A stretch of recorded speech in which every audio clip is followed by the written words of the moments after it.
नमस्कार, आप DD news देख रहे हैं। मैं हूं अशोक श्रीवास्तव। आज पूरे देश भर में आज ईद का त्यौहार मनाया गया, ईद का पर्व मनाया गया और इस मौके पर देश भर में लोगों ने खुशियां बांटी।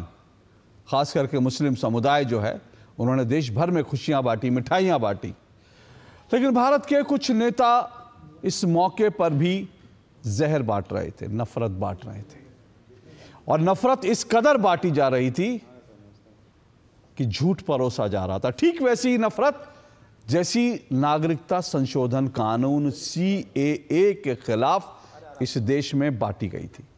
याद कीजिए, मैं बार बार याद दिलाता हूं और यह याद दिलाना इसलिए जरूरी है क्योंकि जब आप किसी राजनेता का, किसी पॉलिटिकल पार्टी का जब आप पुराना इतिहास देखते हैं तो उससे आपको याद होता है, उससे आपको यह अंदाजा लगता है कि आज जो कुछ किया जा रहा है वो कितना सही है।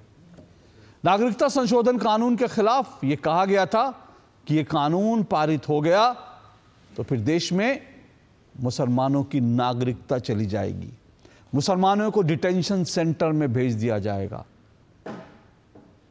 मुसलमान 2 दर्जे के नागरिक बनकर रह जाएंगे। कुछ इसी तरह के झूठ फैलाए गए थे, लेकिन यह सब झूठ था, यह साबित हो चुका है। लेकिन अब एक नया झूठ वो फैलाया जा रहा है वक्फ संशोधन कानून को लेकर, वक्फ संशोधन विधेयक को लेकर। आप जानते हैं विधेयक संसद में पेश किया गया था, विपक्ष ने विरोध किया, उसके बाद JPC को भेज दिया गया। JPC ने इस पे जो है एक लंबी प्रक्रिया चलाई, देश भर में लोगों का चर्चा हुई, संवाद हुआ। अब उस संवाद के बाद, JPC की रिपोर्ट के बाद एक सरकार नई तरह से एक ड्राफ्ट रखने जा रही है। लेकिन विपक्ष जो है उस JPC पे भी आरोप लगाता है कि JPC में उनकी सुनवाई नहीं हुई, उनके आरोपों को नजरअंदाज किया गया, उनके सुझावों को माना नहीं गया। और अब आज जबकि इस बात के संकेत मिल रहे हैं कि 2 तारीख को यानी मंगलवार को बहुत संभव है कि सरकार लोकसभा में वक्फ संशोधन विधेयक को पेश कर दे। अब संसद में जब यह विधेयक पेश किया जाएगा तो इस पर हंगामा होना तय है और हंगामे की शुरुआत जो है वो पहले ही हो चुकी है। All India Muslim personal law board ने यह ऐलान किया था और यह कहा था कि जो आखिरी रोजा होगा उस दिन सब लोग रोजे की, आखिरी रोजे की नमाज जो है, शुक्रवार की नमाज जो है वो काली पट्टी बांधकर करेंगे। और काली पट्टी बंधवाई गई थी वक्फ संशोधन विधेयक के खिलाफ। और आज नेताओं ने बाकायदा ईद के मौके पर, ईद के मुबारक मौके पर भी मुसलमानों को काली पट्टियां बंधवाकर ईद मनाने पर मजबूर कर दिया। कुछ इस तरह से नफरत बांटी गई। देश के कई हिस्सों में मुस्लिम समाज ने, मुस्लिम युवाओं ने काली पट्टी बांधी और काली पट्टी बांध करके उन्होंने ईद मनाई। लेकिन जो मुस्लिम समाज के बीच जो भ्रम फैलाया जा रहा है वो अपनी जगह है, लेकिन नेताओं को देखिए क्या क्या तर्क दिए जा रहे हैं। एक बार फिर नेताओं के हाथ में लाल किताब आ गई है, लाल किताब, और संविधान का हवाला दिया जा रहा है। यह कहा जा रहा है कि जो वक्फ संशोधन विधेयक है वो संविधान के खिलाफ है। पिछले कुछ सालों में इस देश में विपक्ष ने जितने झूठ बोले हैं वो संविधान की आड़ में बोले हैं, जितने भ्रम फैलाए हैं वो संविधान की आड़ में फैलाए हैं, जितने विरोध प्रदर्शन की पर्चियां फाड़ी हैं वो संविधान के नाम पर फाड़ी हैं। आज 2 टूक में इसी पर चर्चा करेंगे क्योंकि आज एक बार फिर हाथ में संविधान थी, नाम संविधान का था पर काम मुस्लिम वोटों के तुष्टीकरण का था। आज 2 टूक में इसी पर 2 टूक चर्चा होगी। इससे पहले आगे बढ़े, जरा सुन लीजिए इस पर क्या कुछ बयानबाजी चल रही है।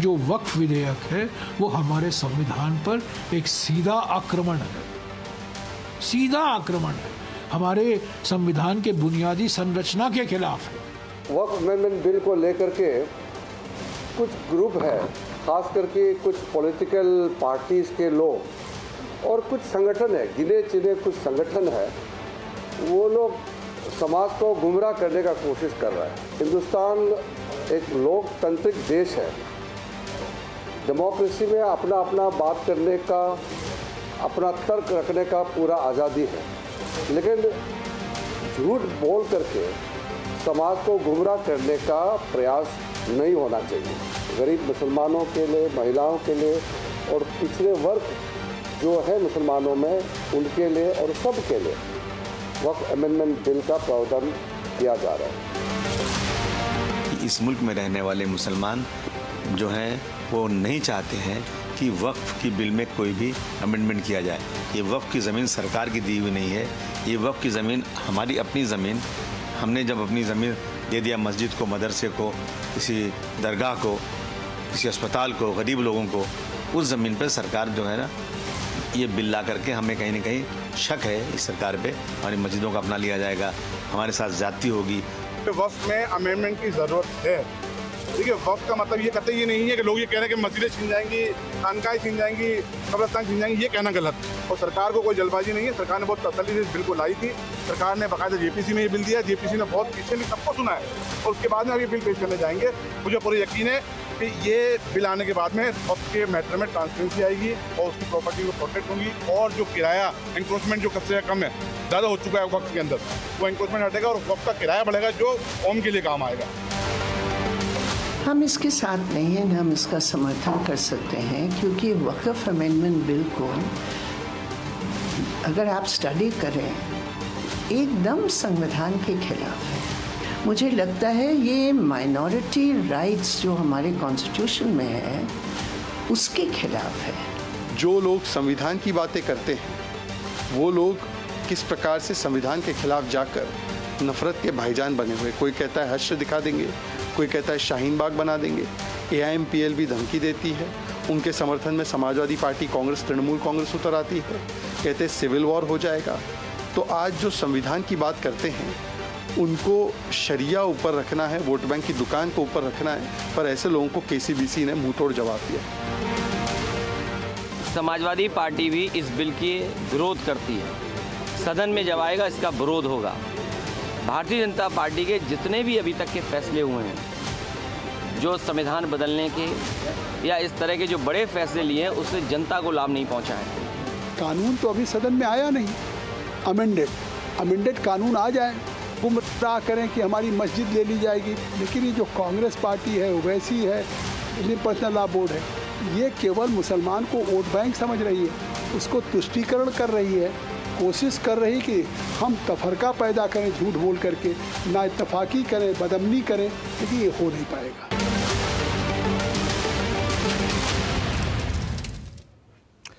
तो संविधान के नाम पर तुष्टीकरण करने के लिए नेता लगे काम पर। आज इस पर चर्चा करेंगे। मेरे साथ 5 मेहमान आज की डिबेट में जो है वो आज चर्चा करेंगे।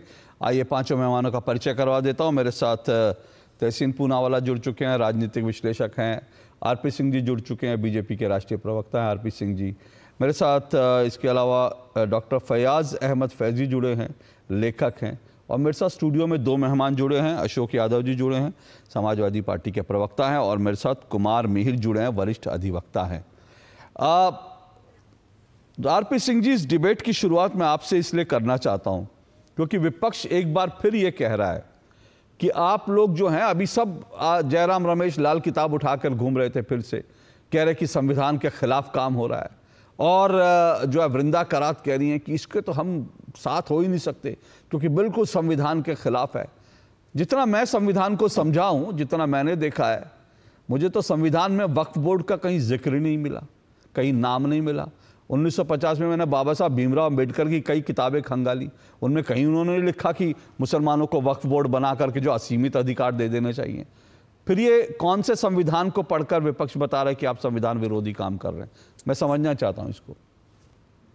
नहीं, ये संविधान की आड़ में अशोक जी, पहले सॉरी माफी चाहता हूँ। पहले बात तो आपके सब दर्शकों को आज के दिन की बहुत बहुत बधाई, बहुत बहुत मुबारक, ईद मुबारक सबको। तहसीन भाई को ईद मुबारक। और आज की दिन बहुत अच्छा आपके लिए निकले और ये साल आपके लिए अच्छा हो, ऐसी मैं प्रभु राम से प्रार्थना करता हूँ। परंतु वापस आता हूँ मैं आपकी बात पर। वो है कि ये संविधान की किताब दिखाकर तो CA वाले मामले में इकट्ठे हुए थे और कहा था कि देश में से मुसलमानों को निकाल दिया जाएगा, मुसलमान देश में रह नहीं पाएगा, मुसलमानों को अपने रिकॉर्ड दिखाने पड़ेंगे, भारत के मुसलमान को अपने रिकॉर्ड दिखाने पड़ेंगे, अपने पिता के, अपने दादा के, अपने पूर्वजों के रिकॉर्ड दिखाने पड़ेंगे, तब जाकर वह रह पाएगा, तो रह नहीं पाएगा। और ये देश से मुसलमानों को निकालने की षड्यंत्र है, ऐसा उन्होंने कहा था। और शाहीन बाग खड़ा किया और जगह पे भी ऐसा माहौल खड़ा किया, पर हुआ क्या? सच तो सामने आ गया।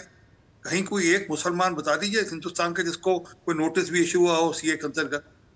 इसी प्रकार ये जो पूरा मामला है, इसी में भी इसी प्रकार माहौल खड़ा किया जा रहा है जानकर। एक हमारे कहावत कहते हैं डुगडुगी बजाकर लोगों को डराना। तो आप एक डर का माहौल खड़ा करना चाहते हैं जानकर, और ये कह रहे हैं कि नहीं नहीं हमारी मस्जिदें, हमारे मदरसे, कहीं पर भी वक्फ अमेंडमेंट एक्ट में कहीं भी मस्जिद के मामले में कोई चर्चा नहीं है, कई मदरसों के बारे में चर्चा नहीं है, और कहीं ये नहीं है कि किसी मस्जिद जो है वो अलग ट्रस्ट हैं। मैं अभी एक डिबेट में था, एक कांग्रेस के प्रवक्ता सरदार जी वो कह रहे थे नहीं आप गुरुद्वारा कमेटी में इस प्रकार कर सकते। गुरुद्वारा कमेटी मतलब गुरुद्वारा को मैनेज करने का काम है, ये मस्जिदों को मैनेज करने के लिए नहीं है। वक्त जो बनाया गया वह गरीबों की चिंता करने के लिए था। और मैं अभी बैठा बैठा एक डेटा देख रहा था, बड़ा अचंभे वाला डेटा है। वक्फ बोर्ड से लगभग 166 करोड़ रुपए का रेवेन्यू आता था आज से कोई 15-17 साल पहले। कुछ साल पहले तक ये घटकर 163 करोड़ हो गया। अब ये कुछ बुलाकर कुछ 9.5 लाख रुपए रह गया, 10 लाख रुपए 9.92 लाख रुपए रह गया। फिर मैं इसको मैंने खंगाला इस तथ्य को, तो पता लगा सच्चर कमेटी की जो रिपोर्ट है वो तो कहती है कि कई 100 करोड़ रुपए इसमें से हमको रेवेन्यू आना चाहिए, जो कि गरीब मुसलमान के लिए इस्तेमाल होना चाहिए, क्योंकि जो गरीब बहन है मुसलमानों में या गरीब बच्चे हैं उनके काम में आना चाहिए। और वो डेटा मैं देख रहा हूँ तो चंबे वाला डेटा 12,000 करोड़ रुपए का रेवेन्यू हो सकता है इससे। वो रेवेन्यू अगर आ सकता है तो उसमें अगर कोई सरकार चिंता कर रही है कि वो, और उसमें भी सरकारी इंटरफेरेंस नहीं होने वाला, सिर्फ ये है कि वो चले ठीक, मैनेजमेंट ठीक हो, इसकी चिंता है। नहीं, वो तो करप्शन के आरोप तो लगाते हैं, मुस्लिम समुदाय खुद ही आरोप लगा रहा है कि इसमें करप्शन होता है। वो तो एक विषय है, उस पर ठीक है, मैनेजमेंट का मैं पूछूंगा बाकी लोगों से। लेकिन मेरा आपसे मूल सवाल मैं फिर से जानना चाह रहा हूं, ये क्या संविधान सम्मत आपने ठोक बजा के देख लिया? ये अरे कहीं से भी संविधान का कोई इसमें मामला मतलब कहीं है नहीं। और मैं एक कलकत्ता हाई कोर्ट का एक फैसला है जिसमें उसने बोला कि ये वक्फ बोर्ड जो है ये सिर्फ प्रॉपर्टी मैनेजमेंट का काम है, इसमें कहीं भी धार्मिक कहीं विषय नहीं है। और बाद में उसको सुप्रीम कोर्ट ने रेटिफाई भी किया इस बात, उसी बात को पुख्ता भी किया कि ये वक्फ बोर्ड जो है ये प्रॉपर्टी मैनेजमेंट का एक ठीक है, इस बिंदु पे आऊंगा मैं। एक सेकंड और मैं बड़ा स्पष्टता से आपके दर्शकों के लिए कह दूं, किसी भी मस्जिद पर कहीं पर सरकार का कोई लेना देना नहीं। मस्जिदें या मदरसे उनकी मैनेजमेंट कमेटीज अलग हैं, और जो वक्फ की प्रॉपर्टीज है उसमें भी इसका कोई इंटरफेरेंस होने वाला नहीं सरकार का कहीं पे भी। ओके। ये तो जो डिस्प्यूट है, अगर कहीं डिस्प्यूट है तो डिस्प्यूट रिजॉल्व किया जाए, उतना ही भर है। और ये तो तब मैं कह रहा हूँ, एक सेकंड, ये तब मैं कह रहा हूँ जबकि अभी एक मैं और पढ़ रहा था मामला कि वक्फ बोर्ड ने यमुनानगर का गुरुद्वारा तक अपने मामले ले लिया कि यमुनानगर का गुरुद्वारा दे दिया जाए।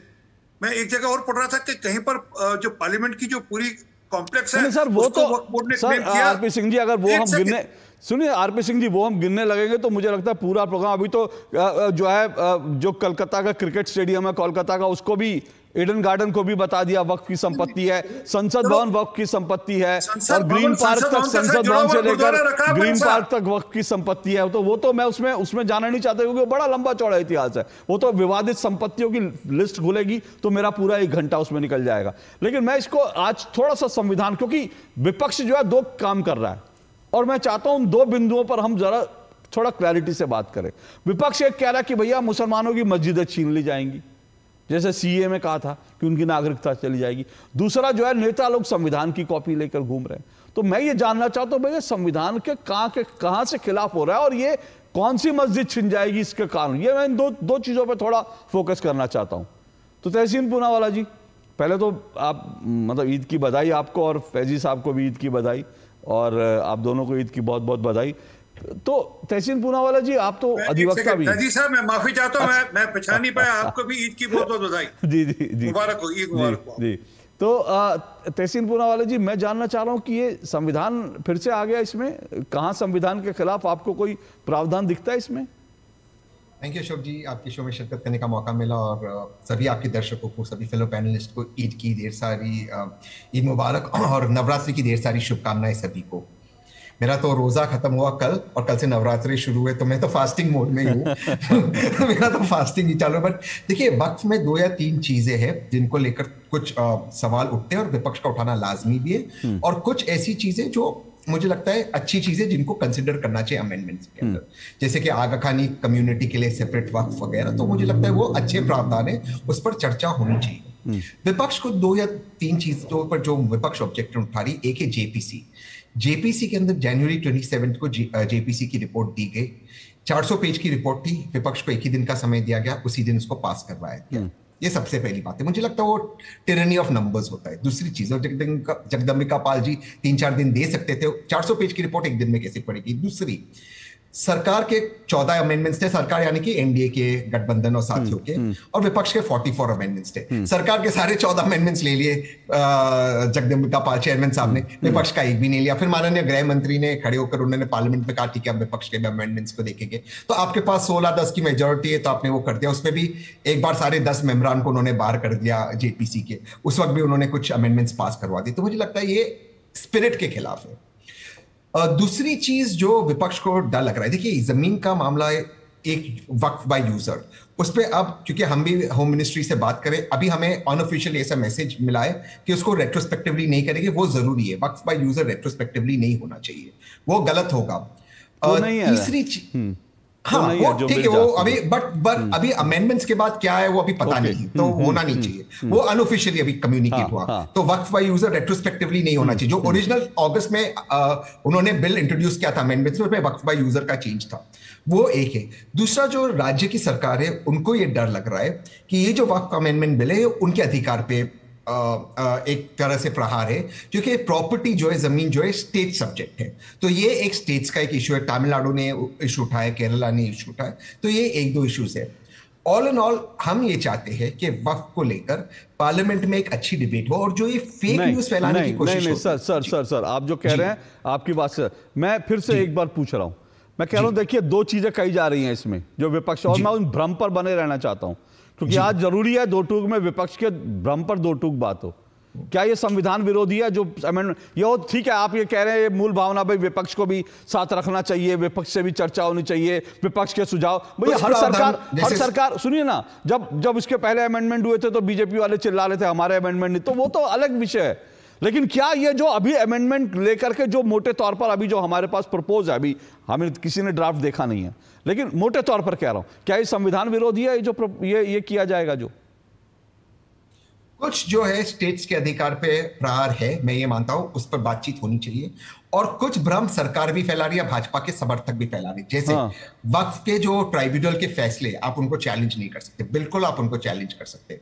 ये कि वक्फ कोई भी प्रॉपर्टी को मांग ले, जैसे पार्लियामेंट को मांग ले या कोई और प्रॉपर्टी को मांग ले, वो वक्फ की हो जाती है, वो नहीं होती, ऐसे नहीं होता। सर चैलेंज कर सकते हैं, सब कर सकते हैं, लेकिन उसमें किसको साबित करना पड़ेगा? जिसकी जमीन पर कब्जा हो गया वो बेचारा वो साबित करेगा उसकी जमीन नहीं है, लेकिन उसकी जमीन है, वो साबित करेगा। वक्त का तो अधिकार मान लिया जाएगा। ये देश में कौन सा कानून हो सकता है, कौन से संविधान के तहत हो सकता है कि सामने एक बोर्ड आए, वो कहे कि ईडन गार्डन हमारा है, और उसके बाद जो है ईडन गार्डन हमारा है, इसके बाद ईडन गार्डन के प्रबंधकों को साबित करना पड़े कि ईडन गार्डन जो है हम। क्योंकि आपने ईडन गार्डन का एग्जांपल दिया, ताजमहल का एग्जांपल दिया, वो हो सकता है उन्होंने क्लेम किया हो, बट वो क्लेम ट्राइब्यूनल ने भी पास नहीं हुआ है। तो वैनी जो ताजमहल का तो हाईकोर्ट ने उसको बाहर निकाल दिया, किसी को साबित करने की जरूरत नहीं। ये अफवाह फैलाई जाती। हाँ, मैं मानता हूं कि कुछ स्टेट्स के अंदर जो वक्फ के जो मेंबर्स है, वक्फ बोर्ड के मेंबर्स जो स्टेट गवर्नमेंट अपॉइंट करती, उनको जमीन लेना है। इसमें कुछ अच्छी चीज भी, जो वक्फ के पास जितनी जमीन है, मुसलमानों के पास जितनी जमीन है, उनकी शिक्षा के लिए या 3 बच्चों की शिक्षा के लिए उस पर वो पैसा जो है वो रेंट बढ़ना चाहिए, और उनकी शिक्षा, उनकी मोटे तौर पर आप कह रहे हैं कि राज्य सरकारों की कुछ आपत्तियां राज्य सरकारों को लगता है उनके अधिकारों में, और ये एक कहीं ना कहीं संवैधानिक पहलू हो सकता है। लेकिन जो आप कह रहे हैं वो मैंने विपक्ष के किसी नेता के मुंह से नहीं सुना। वो ठीक है पढ़ाई ना? करे तो ना। एग्जैक्टली मैं वही कह रहा हूं। वो विपक्ष के किसी नेता, विपक्ष के नेता दो ही बात कर रहे हैं कि एक तो कह रहे हैं ओवैसी जैसे लोग कि हमारी मस्जिदें छिन जाएंगी, और दूसरा ये कह रहे हैं संविधान, अभी जयराम रमेश जो संविधान की लाल डायरी लेकर घूम रहे थे। तो अशोक यादव जी आप बता दीजिए संविधान के खिलाफ इसमें कहां है, आप मुझे बता दीजिए संविधान के खिलाफ इसमें क्या है, और संविधान में कहीं वक्फ बोर्ड का जिक्र है तो कैसे है जरा मुझे बताइए। संविधान 1950 में बना, लागू हुआ, 1954 में वक्फ बोर्ड कानून बना, तो कहां से बाबा साहब भीमराव अंबेडकर तो बेचारे वो बना के भी नहीं गए, लिख भी नहीं गए वक्फ बोर्ड। देखिए, संविधान के खिलाफ का मतलब है कि संविधान की मूल भावना के खिलाफ है। संविधान की मूल भावना ये नहीं कहती है आप किसी समुदाय के हक और हकूक के ऊपर एक कोई ऐसा हिटलरी कानून बना करके उस पर कब्जा करें। आप देखिए, आपको याद होगा मतलब संविधान की मूल भावना के खिलाफ है, संविधान के खिलाफ नहीं है ना। संविधान की मूल भावना के खिलाफ मतलब संविधान के खिलाफ हुआ, बात वही है। संविधान की मूल भावना के खिलाफ है, कैसे? बिल्कुल खिलाफ है। चलिए साबित कीजिए। आप इस देश के एक जो बड़ा कम्युनिटी है, दूसरे नंबर की कम्युनिटी है, जिसको अल्पसंख्यक कहते हैं, जिसको मुसलमान कह सकते हैं आप अगर उसके इस तरह की जो मूल अधिकारों का हनन करेंगे, जो कि सरकार ने प्रदत्त किया उसको, उनकी जमीनों को किस नियम और कानून के तहत प्रदत्त किया है, आपको क्या अधिकार है कि आप जेपीसी बनाएंगे अपने हिसाब से? सर संविधान, सर जब संविधान के आप मूल अधिकार की बात, संविधान की मूल भावना की बात करते हैं ना, तो संविधान की मूल भावना के अनुसार अभी आपने खुद का दूसरे नंबर की कम्युनिटी है, संविधान की मूल भावना के अनुसार तो वो दूसरे नंबर की कम्युनिटी आज अल्पसंख्यक हो भी नहीं सकती, जिनको आप अल्पसंख्यक कहते हैं। संविधान की मूल भावना में जाएंगे तो अल्पसंख्यक भी नहीं है। तो आप मूल भावना की आप किस तरह से आप उसको मूल भावना, मतलब संविधान की भावना कहां से पढ़ लिया आपने भाई? देखिए अशोक जी, आप अगर संविधान की बात करिए तो संविधान का सबसे बड़ा दुश्मन अगर कोई है तो भाजपा आरएसएस है। किस आधार पे? कि आप देखिए ना, कितनी चीजें आपको बताऊं मैं।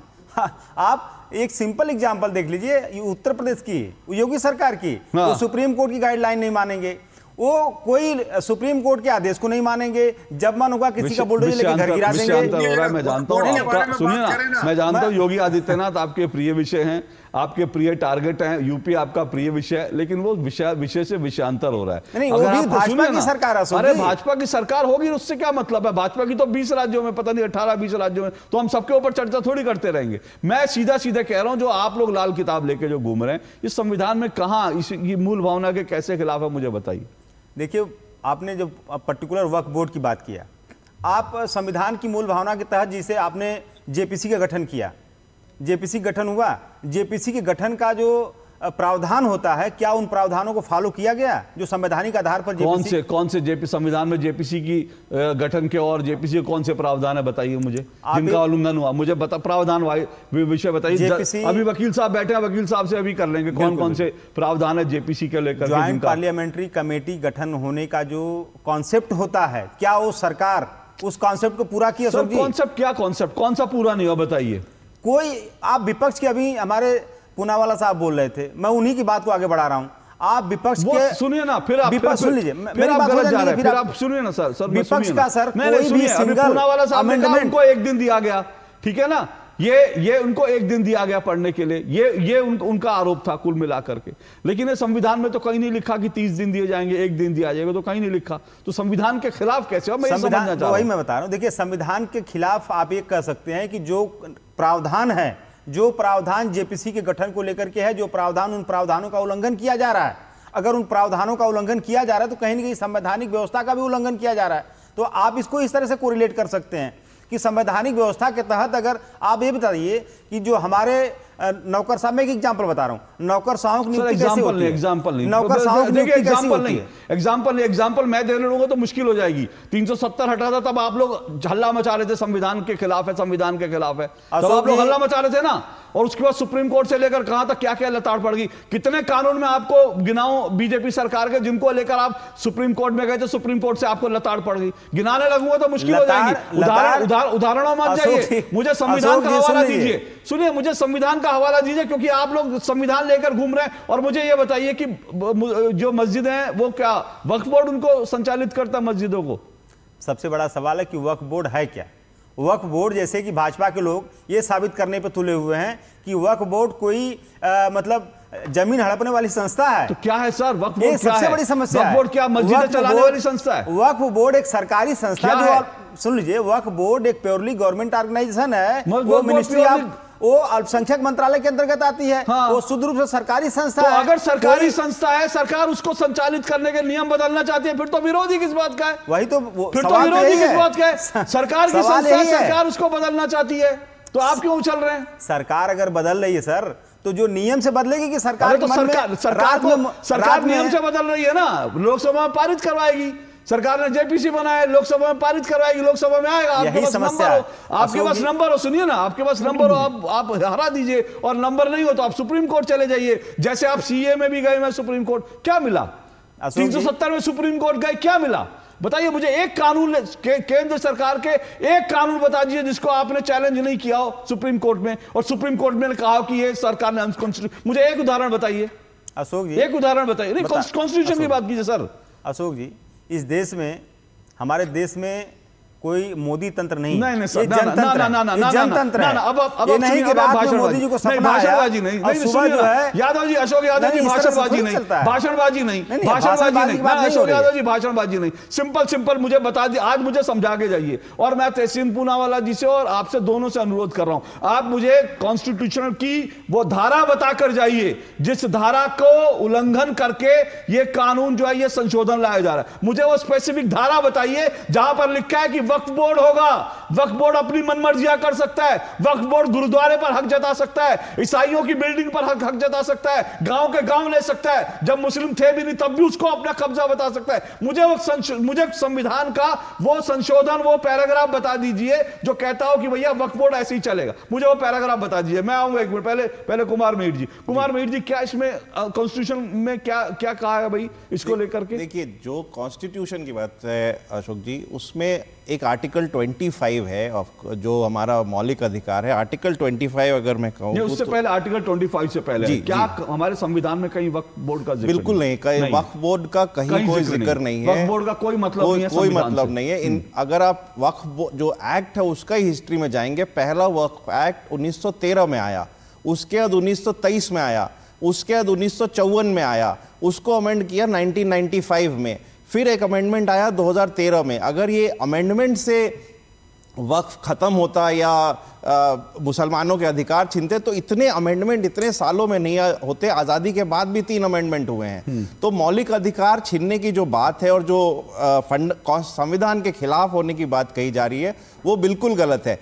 एक आर्टिकल 25 जो मौलिक अधिकार देता है कि किसी व्यक्ति को अपना धर्म मानने का और उसे बढ़ावा देने का अधिकार है, उसी आर्टिकल 25 के पार्ट 2 में कहा गया है कि सेंट्रल गवर्नमेंट को या स्टेट को वो सारे कानून बनाने का अधिकार होगा जो किसी भी रिलीजियस प्रैक्टिस के इकोनॉमिकल, फाइनेंशियल, पॉलिटिकल या सेकुलर एक्टिविटी को कंट्रोल करने वाले एक्टिविटीज के रिलेटेड हैं। आप ये समझिए 1954 में शिरूर मठ के केस में सुप्रीम कोर्ट ने कहा है कि किसी भी मंदिर या किसी भी रिलीजियस इंस्टीट्यूशन की जो प्रॉपर्टीज होती हैं उसको मैनेज करने का जो काम है वो रिलीजियस नहीं है, वो सेकुलर नेचर का है। और ये सुप्रीम कोर्ट ने बार बार कहा है, मंदिरों के केस में कहा है, जैसे आरपी सिंह जी बता रहे थे, वक्फ के केस में भी कहा है। वक्फ इट्स जो बनाया जाता है वो सिर्फ प्रॉपर्टी मैनेज करने के लिए बनाया जाता है। वक्फ होता क्या है, आप अपनी प्रॉपर्टी कहते हैं कि मैं रिलीजियस या किसी चैरिटेबल पर्पस के लिए देना चाहता हूं और अल्लाह के नाम पे देना चाहता हूं, इसलिए इसको वक्फ कहा गया है। अब इसका मतलब ये थोड़ी कि आप रिलीजियस प्रैक्टिस किसी का अफेक्ट कर रहे हैं, आप सिर्फ प्रॉपर्टी मैनेज करने के लिए दे रहे हैं। अब प्रॉपर्टी जो है वो मैनेज करने का अधिकार स्टेट को है, क्योंकि आप प्रॉपर्टी जो है वो अल्लाह के नाम पे कोई ना कोई तो मैनेज करेगा। और जैसा तहसीन जी भी कह रहे थे कि स्टेट गवर्नमेंट के अधिकार छिन जाएंगे, कोई स्टेट, आप मुझे एक अमेंडमेंट बताइए जो ये बिल में आया है जिससे स्टेट का अधिकार छिन रहा है। कोई अधिकार नहीं चल रहा है। फेडरल स्ट्रक्चर की बात ही नहीं हो रही है, वो तो इंप्लीमेंटेशन और बिल पास करने के बाद जब रूल बनाए जाएंगे उसके बाद उस समय। तहसीन जी एक और बात कह रहे थे कि जो वक्फ बाय यूजर है वो भी अब प्रोस्पेक्टिव बनाया गया कि आज के बाद कोई अगर वक्फ बाय यूजर क्लेम करता है वो नहीं माना जाएगा, आपको वक्फ बाय डीड बनाना पड़ेगा। अब तक जो हो गया वो हो गया, उसको टच भी नहीं किया जा रहा। तो ये कहना कि मस्जिदें बंद हो जाएंगी, छिन जाएंगी, दरगाह बंद हो जाएंगे, लोगों के अधिकार छिन जाएंगे, वो बिल्कुल गलत है। और संविधान में ऐसा कोई प्रावधान है भी नहीं और इस जो अमेंडमेंट बिल लाए गए इसमें भी ऐसा कोई प्रावधान नहीं है। ओके, मैं फिर से एक मिनट तहसीन जी आऊंगा, एक मिनट रुकिए। देखिए मैं फिर से कह रहा हूं, ये दो भ्रम फैलाए जा रहे हैं देश में लगातार कि मुसलमानों की मस्जिदें, वक्फ जो बोर्ड है वो मस्जिदों को कंट्रोल नहीं करती है, ना मस्जिदों को मैनेज करती है। मस्जिदों को मैनेज करने वाली बॉडीज अलग होती हैं।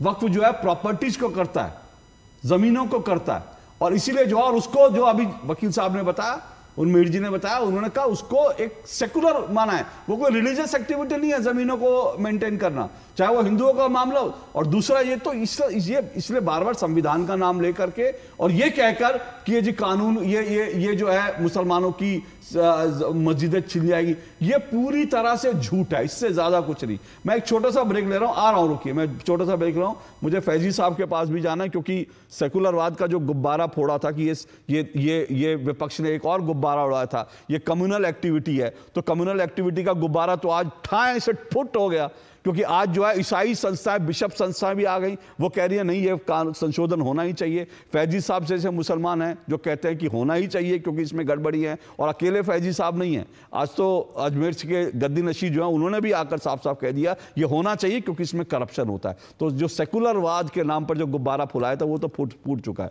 बाकी दो गुब्बारे दो टूक में फोड़ेंगे इस ब्रेक के बाद। सस्ते वाले दाल मसाले स्वाद हुआ बेकार, MDH की हल्दी मिर्ची धनिया करे कमाल, ये रंग दे, ये खुशबू दे, ये तीखा, ये कम पड़े, क्या निराला MDH मसाला। 605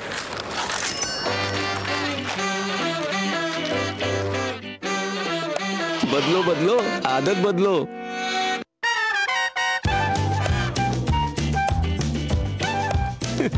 बदलो बदलो आदत बदलो। अब नजदीकी बैंक जाकर फटे पुराने नोट्स बदलिए। अगर बैंक मना करे तो RBI के ओम्बुड्समैन से शिकायत करें। RBI कहता है जानकार बनिए, सतर्क रहिए। जब धरती चीर कर निकलता है लोहे का पत्थर और मिलता है मोंगिया के जोश से, फिर तपता है, पिघलता है और बनता है फौलाद। अब होता है सरिया सारी खूबियों के साथ। मोंगिया स्टील, मजबूत देश का मजबूत सरिया। वाह, गाय तुम्हारी माता है ना? तो पशुहार के नाम पर जहर क्यों खिलाता है? अनसंड हटा, दिल से खिला, सिर्फ कपिला, देश का नंबर 1 पशु आहार। जो लक्ष्य चुना था समझ आने लगा है। GLA यूनिवर्सिटी, उच्च लक्ष्य की निश्चित प्राप्ति। जिंदगी की हर छोटी बड़ी जरूरत के लिए आप जो सपने सजाते हैं, बस उसी उम्मीद को तो हम सहारा लगाते हैं। SIP आपकी सेविंग्स को आपकी खातिर काम पर लगाएगी। आज ही अपनी पहली SIP की शुरुआत करें। अधिक जानकारी के लिए अपने वित्तीय सलाहकार से परामर्श करें। LIC म्यूचुअल फंड द्वारा निवेशक शिक्षा की एक पहल। म्यूचुअल फंड निवेश बाजार के जोखिम के अधीन है। योजना से संबंधित सभी दस्तावेजों को ध्यान से पढ़ें। MDH का किचन किंग किचन में हो तो हम सब कुछ बना सकते हैं। बैंगन का भरता, आलू गोभी, भिंडी मसाला और भी बहुत कुछ। MDH। चलो दो टूक आप देख रहे हैं, दो टूक हम चर्चा कर रहे हैं संविधान का नाम लेकिन तुष्टीकरण है काम। क्योंकि जिस तरह से आज ईद के दिन मुस्लिम समुदाय को इसलिए उनको बरगला कर उनके काली पट्टी बंधवा करके ईद मनवाई गई, ये कहकर कि जो वक्फ संशोधन विधेयक है वो अगर आ जाएगा तो उनकी मस्जिदें छिन जाएंगी और ये संविधान विरोधी है। तमाम विपक्ष के नेता संविधान की कॉपी दुहाई देकर एक बार फिर घूम रहे हैं और कह रहे हैं संविधान विरोधी काम है। और दूसरी तरफ जो खबरें आ रही हैं, सरकार जो है 2 तारीख को यानी कि मंगलवार को इसको लोकसभा में पेश कर सकती है और विपक्ष जो है इस बात पर अड़ा है कि इसको किसी भी हालत में पेश नहीं होने दिया जाएगा। इन्हीं सब पर हम चर्चा कर रहे हैं। 4-5 मेहमान जुड़े हुए हैं। RP सिंह जी BJP से जुड़े हुए हैं, तहसीन पूनावाला जी राजनीतिक विश्लेषक हैं, अशोक यादव जी समाजवादी पार्टी के प्रवक्ता हैं, डॉक्टर फयाज अहमद फैजी लेखक हैं और विश्लेषक हैं, कुमार मिहिर वरिष्ठ अधिवक्ता हैं। डॉक्टर फयाज अहमद फैजी, मैं आपके पास आ रहा हूं। आप तो इसको लेकर के ये हमेशा ये भी बता दूं, फैजी साहब ये आवाज़ उठाते रहे हैं कि बेसिकली ये जो पूरा का पूरा वक्फ बोर्ड है ना, ये अभी अशरफ मुस्लिम जो टॉप क्लास जो जिनको कहते हैं ना पैसे वाले और बड़े जो जिनका रसूख होता है, उन लोगों के कंट्रोल में रहता है, और जो पसमानदा मुस्लिम हैं उनके ऊपर अत्याचार होता है, उनकी सुनवाई नहीं होती। तो इसीलिए वो भी चाहते हैं कि इसमें जो है सुधार हो। आप क्या कहेंगे सर इस पूरी बहस को लेकर के? जी देखिए, बहुत बहुत आभार आपका। देखिए, वक्फ बोर्ड जो है मुस्लिम पर्सनल लॉ बोर्ड नहीं है। वक्फ बोर्ड सरकार का उपक्रम है और सरकार लोकतांत्रिक और सेकुलर सरकार है। और वक्फ बोर्ड में जो अनियमितताएं थी, जो करप्शन था, जिसकी बार बार रिपोर्ट आ रही थी, और वक्फ प्रॉपर्टी का फायदा जो उसके असली हितधारक थे यानी गरीब लोग, कमजोर लोग, विधवाएं, तलाकशुदा महिलाएं, अनाथ बच्चे, उन तक वो लाभ उस तरह से नहीं मिल पा रहा था। तो मेरा विश्वास जानिए कि अगर बीजेपी अमेंडमेंट बिल नहीं लाती तो आज नहीं तो कल कोई ना कोई सरकार इस पे जरूर कोई ना कोई कदम उठाती। तो ये बहुत ही सकारात्मक है। दूसरा, पहले इस पूरे वक्फ बोर्ड को सेकुलराइज करने का भी प्रयास किया जा रहा है, डेमोक्रेटाइज करने के लिए प्रयास किया जा रहा है, लेकिन लोग जो है इसको मुस्लिम पर्सनल लॉ बोर्ड समझ रहे हैं और इसलिए अपने आर्गुमेंट। दूसरा, अशराफ वर्ग जो है जो अब तक वक्फ बोर्ड में सारी मलाई खा रहा था, मैं उसी को बात करता हूँ, ये विरोध उसकी तरफ से है। और तथाकथित सेकुलर लिबरल जो विपक्ष की पार्टियां हैं आंख मूंद के उसको सपोर्ट करें, ये वक्फ का वो नहीं जानते हैं और वक्फ बोर्ड का संविधान दिखा रहे हैं। अभी मिहिर जी ने पूरा स्पष्ट कर दिया कि संवैधानिक प्रक्रिया क्या है और संविधान में इसकी क्या हैसियत है। अब मैं आपसे बात करता हूं कि अशराफ वर्ग के वक्फ अमेंडमेंट बिल के विरोध में वही सारे आर्गुमेंट हैं जो किसी जमाने में इन्हीं अशराफ वर्ग का आर्गुमेंट पाकिस्तान तहरीक के लिए होता था कि देश का बंटवारा अगर नहीं हो। फैजी साहब, आपका नेटवर्क में प्रॉब्लम है, लेकिन आपने जो बात कह रहे थे वो बहुत इंपॉर्टेंट बात कह रहे थे और मैं उस पर आऊँगा। फैजी साहब, आपको फिक्स करके, आपका नेटवर्क फिक्स करके आता हूँ। तहसीन पूनावाला जी जल्दी से रिस्पॉन्ड कीजिए। आप जो है मिहिर जी की बात पर रिस्पॉन्ड करना चाह रहे थे। नहीं, मैं मिहिर जी का बहुत रिस्पेक्ट करता हूँ, बहुत ही अच्छे लॉयर हैं। इसमें एक या दो इंटेलेक्चुअल रीजंस के लिए मैं कॉन्स्टिट्यूशनल पॉइंट्स जो शायद आ सकते हैं बाहर, और मुझे लगता है कि ये है। सबसे पहले मैं मानता हूँ वक्फ में अमेंडमेंट्स होनी चाहिए। मैं फैजी साहब के इस बात से बिल्कुल इत्तेफाक रखता हूँ कि आगा खानी, पसमंदा, इन समाज को हक नहीं मिला है, वो मिलना चाहिए। तो उस हद तक मैं सरकार के साथ हूँ। लेकिन जो चीज़ का मुझे वायलेशन लगता है, एक है वायलेशन स्केड्यूल 7 का 7वें स्केड्यूल का वायलेशन है मेरे हिसाब से, क्योंकि राज्य का अधिकार। दूसरा है 300A का राइट टू प्रॉपर्टी, और तीसरा है जो उन्होंने कहा अब वक्फ बाय यूजर नहीं वक्फ बाय डीड होगा, जो हमें भी बताया गया है। लेकिन वक्फ बाय डीड में भी एक प्रॉब्लम है। वक्फ बाय डीड कहता है कि 5 साल कम से कम आपको प्रैक्टिसिंग मुस्लिम होना चाहिए। अब ये 5 साल क्यों? हु डिफाइन ये 5 साल का डेफिनेशन क्या है? ये सरकार के या किसी ब्यूरोक्रेट के मन में आ गया 5 साल? 5 साल का क्या मतलब होता? 3 साल क्यों नहीं? 6 साल क्यों नहीं? 5 साल 1 दिन क्यों नहीं? 4 साल 11 महीने क्यों नहीं? ये 5 नंबर कहां से आता है? इसकी अहमियत क्या है इस्लाम के अंदर या हमारे संविधान के अंदर? मुझे नहीं पता। ये उतना ही वेग नंबर है जैसे सीए में उन्होंने 31 दिसंबर 2014 का कट ऑफ दे दिया था। वो डेट क्या है? उसका क्या ऐतिहासिक पहलू है? और लास्ट जो एक कॉन्स्टिट्यूशनल मुझे एक थोड़ी सी मुझे लगता है उसमें दिक्कत आएगी, वो एक वायलेशन ऑफ आर्टिकल 26 है, 25 नहीं। 25 में मानता हूं वायलेशन, 25 नहीं है। 26 क्या कहता है बहुत स्पेसिफिकली?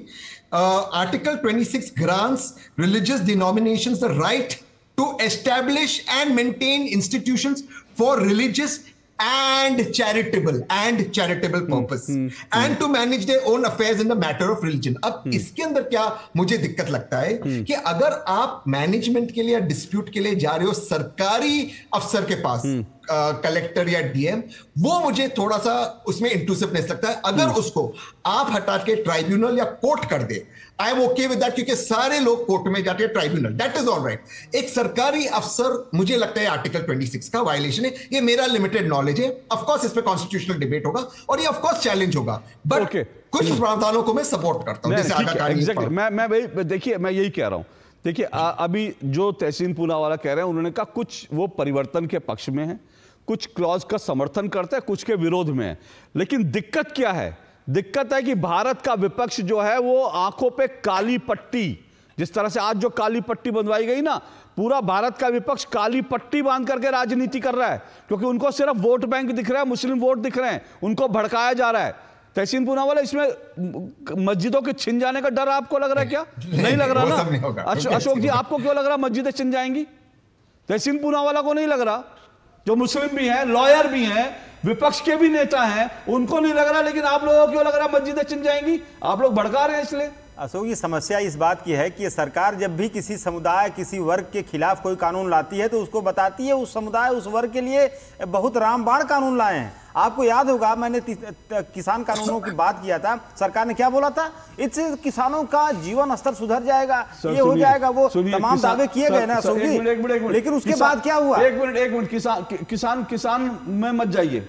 नहीं, क्यों नहीं जाए? नहीं, मैं बता रहा हूँ, जिसके खिलाफ आज आपके नेता, आज का कन्हैया कुमार बिहार में जाके बोलते हैं किसानों के पास बाजार होना चाहिए। वो बाजार ही दे रहा था, उसमें मैंने कहा ना, उसमें मत जाइए डिबेट में, क्योंकि वो किसानों का आप लोग ऑलरेडी बहुत नुकसान कर चुके हैं सरकार को बैकफुट पे लाके। मैं उसको छोड़ दीजिए, लेकिन 370 हटाया, क्या आपको उससे नुकसान हो गया? क्या नुकसान हो गया 370 से? राम मंदिर बनने से आप लोगों की तकलीफ मैं समझ सकता हूं, क्योंकि राम मंदिर को रोकने के लिए आपके नेताजी ने कार सेवकों में गोली चला दी थी। वो मैं आपकी तकलीफ समझ सकता हूं। राम मंदिर के नाम गोली चलाने के बावजूद राम मंदिर बन गया। राम मंदिर के नाम पर जो चंदा चोरी कर रहे हैं, जो जमीनों की चोरी कर रहे हैं, चंदा चोरी, इसकी बात कौन करेगा? राम मंदिर के नाम पर, राम मंदिर के नाम पर, मां गंगा के नाम पर चोरी कर रही सरकार। अशोक जी सुनिए, इसकी जिम्मेदारी कौन लेगा? अशोक जी सुनिए, मैं फिर आपसे तीसरी चौथी बार आप इधर उधर जाएंगे, मुझे मालूम है। आज विपक्ष के किसी भी नेता को बैठाकर अगर ये दो सवाल कर लिए जाए ना कि कॉन्स्टिट्यूशन में कहां से मस्जिद है, तो आप जैसे इधर उधर जा रहे हैं, सब इधर उधर जाएंगे। क्योंकि मैं फिर से कह रहा हूं, विपक्ष के विरोध का कोई आधार नहीं है। कुछ आधार हो सकते हैं जो तहसीन पूना वाला दे रहे हैं, लेकिन उस पर अभी संसद में डिबेट होनी है। लेकिन इसके अलावा विपक्ष पूरी तरह से झूठ बोल रहा है, झूठ फैला रहा है, मुसलमानों को भड़का रहा है। इधर उधर जैसे अशोक यादव जा रहे हैं, हर नेता इधर उधर जाएगा, क्योंकि उनके पास कोई रीजन नहीं। मुझे फिर से बताइए अशोक यादव जी, कौन सी मस्जिद इससे छिन जाएगी? मस्जिद छीनने का कौन सा प्रावधान है इस कानून में, बताइए। अशोक जी, मुझे बड़ी हंसी आती है सरकार की नीतियों पर। फिर सरकार की नीति में मत हंसिए, मैं बता रहा हूं। आप आलोचना कीजिए, बिंदुवार हंसिए नहीं, आलोचना कीजिए। कैसे मस्जिद छिन जाएगी बताइए। अशोक जी, सरकार की मंशा आप समझिए, मस्जिद कैसे छिन जाएगी? कानून की बताइए मंशा, सरकार की मंशा छोड़ दीजिए। सरकार बिना कानून के कुछ नहीं कर सकती। अगर सरकार कानून ऐसा बनाती है जिसमें मस्जिद छीन सकती है तो छीन सकती है। तो मुझे इस कानून का कौन सा प्रावधान है जो मस्जिद छीन लेगा, मुझे बता दीजिए। अरे अशोक जी, सरकार ने इस देश के नवयुवकों की नौकरियां छीन ली, नौकरियां छिन गई, बेरोजगारी में बहस करने वक्त में छोड़ दें। एक मिनट नहीं अशोक यादव जी, अगर आपको बेरोजगार की चिंता है तो बेरोजगारी पर पट्टी बंधवा देते ना। वक्त के नाम पे पट्टी क्यों बंधवाई? बेरोजगारी पे पट्टी बंधवा देते। किसानों की जमीनों किसानों पर आ गए। एग्जैक्टली मैं यही कह रहा हूँ, दिक्कत क्या है? बेरोजगारों की बात कर रहे हैं, किसानों की बात कर रहे हैं, महिलाओं की बात करेंगे, बच्चों की बात करेंगे, लेकिन वक्फ का समर्थन में एक भी पक्ष इनके पास नहीं है। ये कैसे गैर कानूनी है, कैसे मस्जिद छिन जाएगी, इसको साबित करने के लिए विपक्ष के पास एक भी तर्क नहीं है। और इसीलिए मैं बार बार कहता हूं, ये कुतर्क की राजनीति कर रहे हैं ये लोग, सिर्फ और सिर्फ झूठ फैला रहे हैं। फैजी साहब बोलिए। फैजी साहब ने एक बहुत बड़ी बात की थी। एक मिनट सर, सिर्फ एक मिनट, क्योंकि फैजी साहब का नेटवर्क तब गया जब वो बहुत इंपॉर्टेंट बात कर रहे थे, और वो देश को समझने की जरूरत है। समझने की इसलिए जरूरत है कि फैजी साहब ने कहा वही तर्क दिए जा रहा है जो पाकिस्तान के बनाने में दिए गए थे। बिल्कुल फैजी साहब बोलिए। हाँ बिल्कुल, ये वही तर्क दिए जा रहे हैं जो पाकिस्तान तहरीक के दौरान अशराफ वर्गी इस्तेमाल करता था कि मुसलमानों की मस्जिदें छीन जाएंगी, मदरसे छीन जाएंगे, मुसलमान अब कब्रिस्तान में अपने बच्चों, अपने लोगों को दफन नहीं कर पाएंगे। वो सारे वही आर्गुमेंट ये लेके आ रहे हैं कि मुसलमानों के अस्तित्व का सवाल है। अब देखिए, मुस्लिम पर्सनल लॉ बोर्ड के उलमा का देख लीजिए, ओवैसी का देख लीजिए, सारे जो अशराफ नेता है दिन भर यही कह रहे हैं कि मुसलमानों के अस्तित्व का प्रश्न है। ये अपना पाकिस्तान बना रहा है, बचा रहा है। और क्यों मैं इस बोर्ड को पाकिस्तान सरकार का उपक्रम था, इस अशराफ वर्ग उसमें सरकार की ताकत से अपने सत्ता वर्चस्व को मेंटेन करता था, जहां चाहता था जमीनें लूट लेता था। जमीन मुसलमानों की लूट है। मेरा जो कब्रिस्तान है जिसमें मेरे पिताजी दफन है, उसमें 80% हिंदुओं की जमीन है, और उसकी जो 20% जमीन है मुसलमानों से मुकदमा लड़ रहे हैं वक्फ बोर्ड में, वो वही कब्रिस्तान बचाओ समिति बना के। और वो जो 80% हिंदू, विशेष रूप से उसमें राजपूत लोगों की जमीन है, उनकी जो आज के पीढ़ी है वो हमारे साथ धरना प्रदर्शन, डीएम के घेराव से लेके वक्फ बोर्ड में मुकदमा लड़ने तक में हमारे साथ दे रहे हैं। तो फिर हिंदू क्यों नहीं हो सकते वक्फ बोर्ड में? देखिए, हमने कहा कि वक्फ बोर्ड को सेकुलराइज और डेमोक्रेटाइज करने का प्रयास किया जा रहा है, उसको और चाक चौबंद करने की प्रयास किया जा रहा है, उसका प्रबंधन ठीक करने के प्रयास किया जा रहा है। और उसकी आवश्यकता इसलिए पड़ी कि वक्फ जो प्रॉपर्टी उससे गरीब, कमजोर, विधवा, तलाकशुदा महिलाएं और अनाथ बच्चों को फायदा मिले, वो फायदा नहीं मिल पा रहा था। इसका कंपेयर करना है तो आप ईसाई समुदाय का जो वक्फ की प्रॉपर्टी है, जो वो दान देते हैं, वो स्कूल और जो अस्पताल खोलते हैं, उससे देखिए कितना लोग, न सिर्फ ईसाई समुदाय के कमजोर लोगों के बल्कि पूरे भारत के लोगों को फायदा होता है। उसी तरह से वक्फ की संपत्तियों का भी फायदा न सिर्फ मुसलमानों से बल्कि होना चाहिए। एक बात मैं लास्ट कहूंगा, देखिए पंजाब सरकार ने अभी एक पसमानदा को वक्फ बोर्ड का चेयरमैन बनाया है और उन्होंने बैठते ये कहा कि वक्फ बोर्ड से फायदा सिर्फ मुसलमानों को क्यों होगा, सिखों को क्यों नहीं होगा, हिंदुओं को क्यों नहीं होगा। प्रॉपर्टी जो दान दी जा रही है ये प्रबंधन की चीज है। देखिए मीर साहब ने बहुत साफ कर दिया उसका कॉन्स्टिट्यूशनल ग्राउंड, और ये जो धोखा दिया जा रहा है, ये बताया जा रहा है, देखिए छोटे छोटे बच्चों से काली पट्टी बंधा है हमारे यहाँ, लेकिन ये फिक्स हो गया। मैं बताऊं, मुस्लिम पर्सनल लॉ बोर्ड का पूरा कैंपेन, ऑल इंडिया पसमानदा मुस्लिम समाज बहुत बड़ा संगठन है पसमानदा समाज का, जो लगातार एडवाइजरी निकाल के इसका विरोध करना है कि धरने प्रदर्शन में हमें नहीं जाना है। मैंने देखा कि जंतर मंतर में भी 18 साल, 15 साल, 14 साल की लड़कियों को इन लोगों ने बुर्का पहना के बैठा दिया है, छोटे छोटे बच्चों को काली पट्टी बना रहे। लेकिन पूरी तरह से जिन लोगों को बैठाया गया था उनको वक्फ संशोधन कानून या वक्फ बोर्ड के कार्यप्रणाली के बारे में कुछ नहीं पता था, ढेला उनको जानकारी नहीं थी।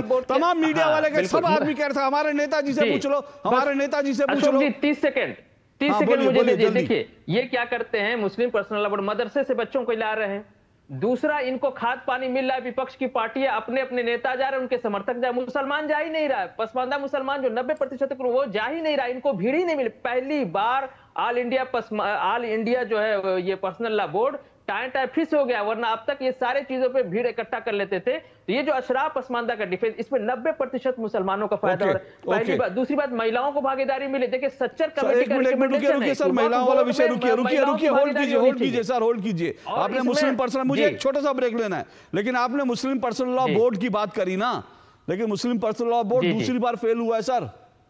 पहली बार तब फेल हुआ था जब मुस्लिम पर्सनल लॉ बोर्ड, जिसके समर्थन में आज अशोक यादव जी और जयराम रमेश जी, कांग्रेस पार्टी जिनके समर्थन में काली पट्टी लेके खड़े हैं ना, ये वही मुस्लिम पर्सनल, ये देश को जानना चाहिए, ये लोग ये वो all India Muslim personal law board है जिसने सुप्रीम कोर्ट में जाकर कहा था कि महिलाओं की अकल टखनों में होती है, टखनों में, महिलाओं की अकल घुटने में होती है। यह मुस्लिम पर्सनल लॉ बोर्ड ने कहा था कि इसलिए उनको तलाक देने का अधिकार नहीं मिलना चाहिए। यह सुप्रीम कोर्ट में जाकर जिस मुस्लिम पर्सनल लॉ बोर्ड ने कहा था, आज उस मुस्लिम पर्सनल लॉ बोर्ड के पीछे अशोक यादव जी के नेताजी, समाजवादी पार्टी के नेताजी जो है अखिलेश यादव खड़े हैं, और उनके पीछे जो है जयराम रमेश और राहुल गांधी खड़े हैं। सोचिए किस मुस्लिम पर्सनल लॉ बोर्ड के समर्थन में आ गई, और उस मुस्लिम लीग के समर्थन में जिसने इसका देश का बंटवारा करवाया था। यह इस देश की राजनीति को समझने की जरूरत है। एक छोटा सा ब्रेक लेकर आ रहा हूं मैं।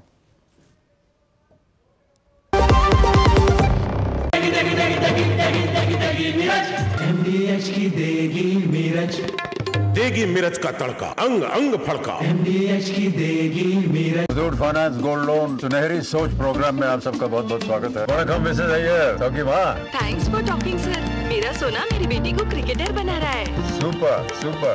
कुमार साहब आप बताइए क्या हाल चाल है? अरे बहुत ही बढ़िया सर, मेरा सोना मेरे ट्रांसपोर्ट बिजनेस में रफ्तार ला रहा है। अरे वाह क्या बात। तो अपने सोने को काम पे लगाइए, आज ही कॉल कीजिए 1-800-313-1212 पर।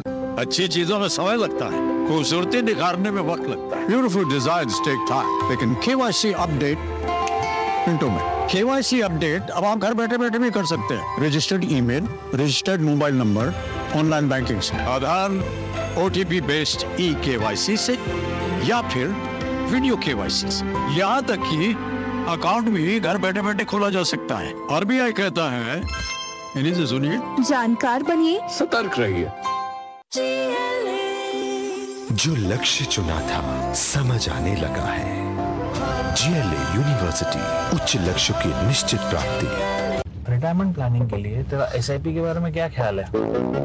रिटायरमेंट अभी तो पूरी लाइफ बाकी है यार।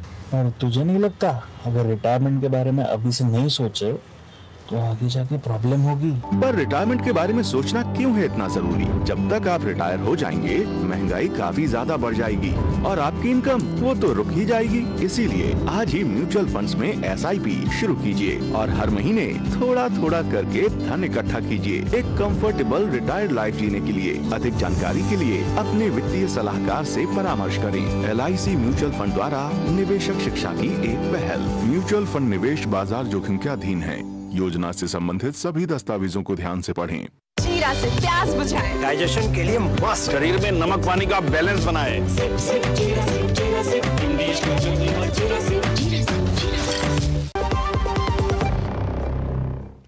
चलिए, दो टुक आप देख रहे हैं। दो टुक में हम चर्चा कर रहे हैं संविधान का नाम पर तुष्टीकरण का काम, क्योंकि वक्फ संशोधन विधेयक को लेकर जिस तरह से संविधान की कॉपियां फिर से लहराई जा रही हैं, ये कह के संविधान विरोधी है, ये कह के कि मुसलमानों की जो है ज़मीनें छिन जाएंगी, ये पूरी तरह से जो है एक बार फिर से भ्रम और झूठ फैलाने की कोशिश है। पहले CA पर नागरिकता संशोधन कानून पर ऐसा झूठ फैलाया जा चुका है और अब जो है इसको लेकर झूठ फैला, इसी पर चर्चा कर रहे हैं। 5 मेहमान मेरे साथ जुड़े हुए हैं। RP सिंह जी बोलिए। RP सिंह जी, आप रिस्पॉन्ड करना चाहते थे, लेकिन दूसरी बात, आप छोटा सा एक सवाल लीजिए सर, छोटा सा एक सवाल जो फैजी साहब ने कहा, 1 मिनट फैजी, जो फैजी साहब ने किया, बड़ी संख्या में मुसलमान इसके विरोध में हैं, लेकिन ये माहौल विपक्ष बना रहा है और ये जो है खतरनाक माहौल देश में बन रहा है। ये अब सरकार की जिम्मेदारी है कि जैसे CA को लेकर के माहौल क्या था, उसके बाद दंगे हुए थे, वो रिपीट नहीं होना चाहिए। आपकी रिस्पॉन्सिबिलिटी है सर।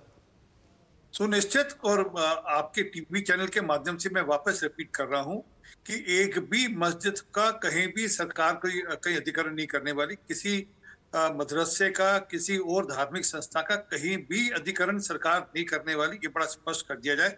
और अभी तहसीन भाई अभी आर्टिकल 26 की बात कर रहे थे, मैं पढ़ रहा था उसको ध्यान से। उसमें लिखा है कि जरूर लिखा है कि रिलीजियस एंड चैरिटेबल पर्पस के इंस्टीट्यूशन बन सकते हैं, परंतु वो वक्फ का कहाँ मेंशन है? और आप बनाइए ना, अभी भी मदरसे चलते हैं, चैरिटेबल पर्पस से चलते हैं, वो कोई वक्फ के अंदर नहीं आता है और वो चलेंगे जैसे चलते हैं।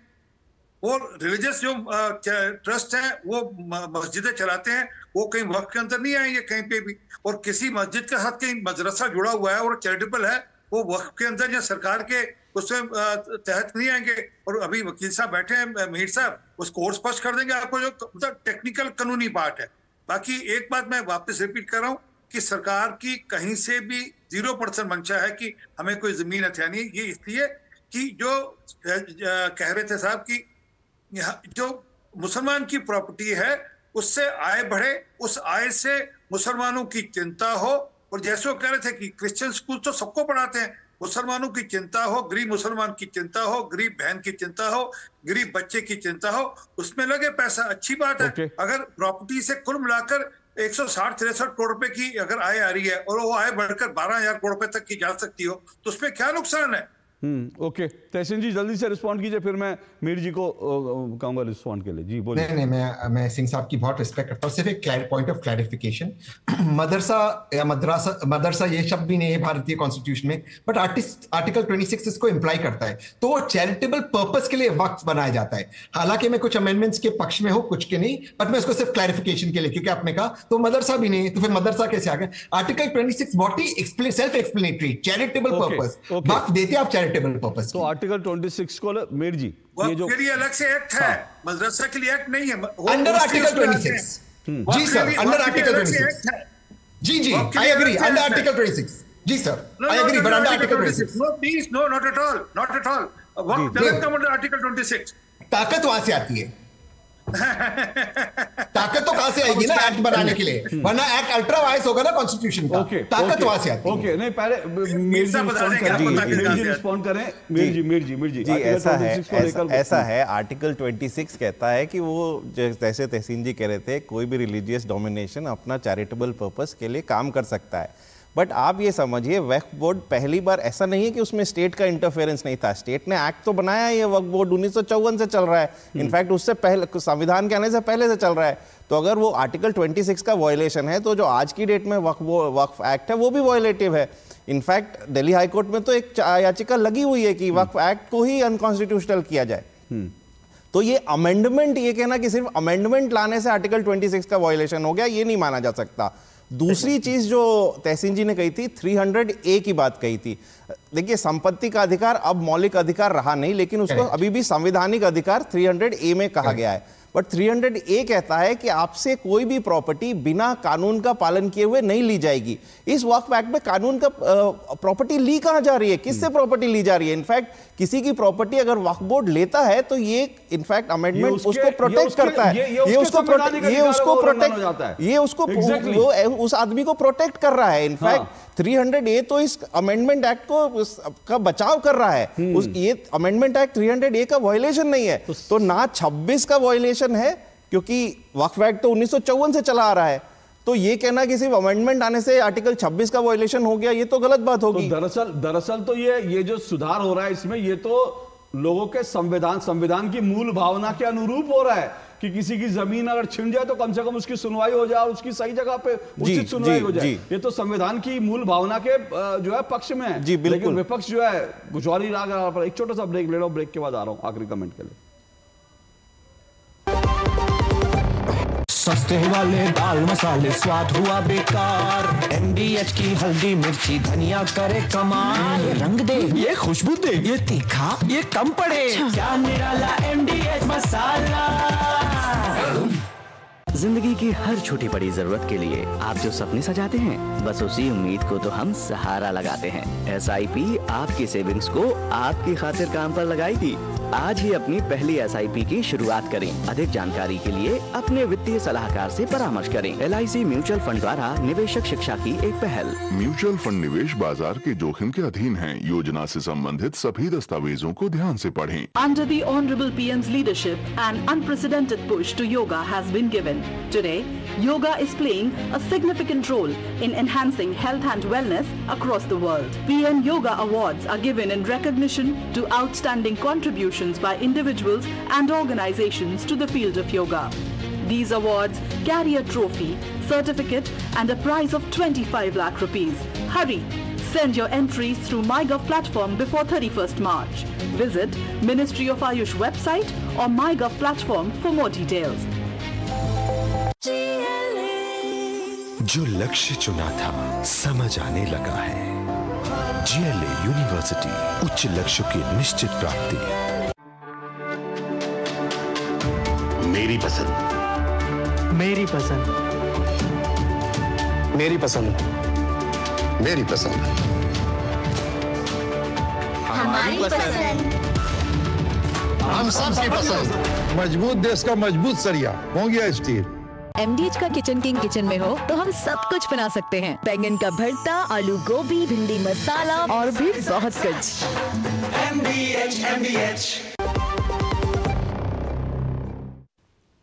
चलिए, तो वक्फ संशोधन विधेयक को लेकर जो भ्रम फैलाया जा रहा है, झूठ फैलाया जा रहा है, संविधान का दुहाई दी जा रही है, उसी पर हम चर्चा कर रहे हैं। फैजी साहब, बहुत संक्षेप में महिलाओं की बात आपने उठाई थी और इसमें एक प्रावधान है, और शायद मैंने कहा ना, all India Muslim personal law board तो कहता था कि महिलाओं की अकल घुटने में होती है, तो फिर उसको कैसे पसंद आएगा कि वक्फ बोर्ड में उनके बराबर महिलाएं आके बैठ जाएं? देखिए, जिस सच्चर कमेटी की रिपोर्ट को विपक्ष की पार्टियां सरों पर लेकर घूमती हैं, वही सच्चर कमेटी ने कहा था कि वक्फ बोर्ड में महिलाओं की भागीदारी होनी चाहिए। सरकार महिलाओं को भागीदारी दे रही, इसका ये लोग क्यों विरोध कर रहे हैं, मैं समझ में नहीं पा रहा। दूसरी बात, पहली बार मुसलमानों से संबंधित या अल्पसंख्यक से संबंधित कोई कानून बन रहा है जिसमें मुस्लिम समाज में सामाजिक न्याय को सामने रखते हुए ओबीसी मुसलमानों को उसमें भागीदारी देने की बात करें, जो बहुत अच्छी पहल है। तो सामाजिक न्याय, यादव जी बैठे हुए सामाजिक न्याय की पार्टी का दम भरते हैं, ये सामाजिक न्याय की पार्टी होकर क्यों सामाजिक न्याय का विरोध कर रहे हैं? भाई इसको तो सपोर्ट कर लीजिए। पूरे 100% यादव जी 30 सेकंड में, यादव जी सिर्फ 30 सेकंड में। अशोक यादव जी, देखिए अशोक जी, हमारी पार्टी सरकार के हर उस कदम का विरोध करेगी जो इस देश के लोकतांत्रिक व्यवस्था को चुनौती दे रहा है, जो इस देश में एजिटेशन को बढ़ावा दे रहा है, जो इस देश में 80 बेस की राजनीति को बढ़ावा दे रहा है। मैं आज ईद के पावन पर्व पर ये आपके सामने प्रतिज्ञा कर रहा हूं कि समाजवादी पार्टी लोकसभा में इस बिल को पास नहीं होने देगी, चाहे इसके लिए जो भी करना पड़े। मतलब क्या करेंगे? नहीं होने देंगे हम लोग बिल पास, मारपीट करेंगे संसद में? नहीं, हम लोग संवैधानिक तरीके से विरोध करते हैं। हम लोग वोट ही दे सकते हैं। हम लोग भाजपाई नहीं है मारपीट करने वाले। संवैधानिक तरीके से तो वोट ही दे सकते हैं ना, उसके खिलाफ वोट दे सकते हैं। जो भी संभव होगा, वोट आपके पक्ष में नहीं होगा तो क्या करेंगे? जो भी संभव होगा तो क्या करेंगे? तोड़फोड़ नहीं, आप बताइए ना मुझे, क्या करेंगे? गोली चलाएंगे संसद में, तोड़फोड़ करेंगे, क्या करेंगे? पास नहीं होने देंगे। देखिए, ये सब लोकतंत्र में संख्या बल से चलेंगे ना। आपके 37 हैं, हो सकता है विपक्ष के पास अगर बहुमत हो आप रोक लीजिए, कोई दिक्कत नहीं, क्या समस्या है, डेमोक्रेसी से रोक लीजिए। लेकिन अगर आपके पास संख्या बल नहीं होगा, वो पास करवा लेंगे, तो आप ये जो कह रहे हैं कि किसी कीमत पे नहीं होने देंगे, तो क्या करेंगे बता दीजिए संसद में। जो भी लोकतांत्रिक तरीका क्या होगा, लोकतांत्रिक तरीका, लोकतांत्रिक तरीका होगा, भैया आप लोग कह रहे तो लोकतांत्रिक तरीका मुलायम सिंह जी के लिए गोली चलवाना भी था कार सेवकों पर, वो भी डेमोक्रेटिक तरीका था, तो संसद भवन में भी क्या गोली चलवाएंगे क्या? पूछो लोकतांत्रिक तो आप क्या करेंगे लोकतांत्रिक तरीके, मुझे बताइए ना। हत्याएं हो रही हैं, हत्याएं किसका, तुम आप लोगों ने हत्या कर, मैं यही चाह रहा हूं, यही दिक्कत है। हो गया सर, हो गया सर, हो गया आरपी सिंह जी, भैया ये हर तरह से विरोध करेंगे, मुझे नहीं पता किस तरह के विरोध। अब आप तैयारी, आप समझ लीजिए संसद की गरिमा बचाना सरकार की जिम्मेदारी है। ये तो कह रहे किसी कीमत पे नहीं होने देंगे। 30 सेकंड में सिर्फ। अभी आपने बात करी कि किस प्रकार से बहनों की बात करी, आपने महिलाओं की बात करी, मैं एक जानकारी और जोड़ देती हूँ। जम्मू कश्मीर में एक बहन वक्फ बोर्ड को चिंता करती है। जब वो आई थी, कुल मिलाकर रेवेन्यू 25 लाख था, आज 40 करोड़ रुपया रेवेन्यू है वक्फ बोर्ड का, जिसका वह यूज करती है गरीब महिलाओं और गरीब महिलाओं के लिए। चलिए सर, मेरे पास समय इतना ही, ओवरशूट कर रहा हूं। अशोक जी ने एक चुनौती दे दी है इसको, लेकिन मैं मानता हूं कि आप संवैधानिक व्यवस्था, इस तरह की चुनौतियां संविधान नहीं स्वीकार करता। आप संविधान के नाम पर देश के संविधान को तोड़ने की और देश में दंगा फैलाने की बात कर रहे हैं। मुझे लगता है इन चीजों से बचना चाहिए। आज के लिए इतना ही, आपसे कल मुलाकात होगी।